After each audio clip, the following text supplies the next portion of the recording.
Welcome to Chillin' 101. We hope this video helps. You start by preparing your PC and device. Enable developer mode, plug the iPhone into USB, and confirm trust prompts. Once done, install iTunes from Apple, not the Microsoft Store, so drivers work, then install Sideloadly. Make sure you have the IPA file ready and your Apple ID credentials.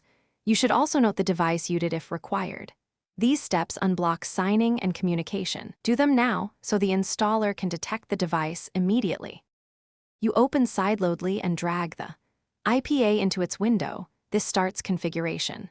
Next, enter your Apple ID and choose whether to use automatic signing or a developer certificate. Automatic works for most. Once done, set a unique bundle ID and verify the device listed is the one you plugged in. Make sure entitlements and app name are correct.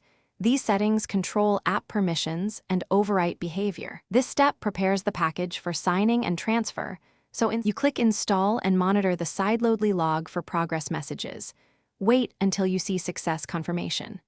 Once installed, go to Settings on the device, General, Profiles, and Device Management, and trust the developer profile tied to your Apple ID so the app can run.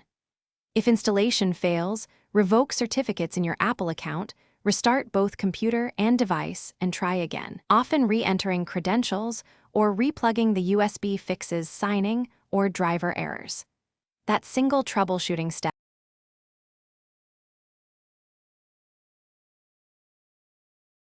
Thanks for watching.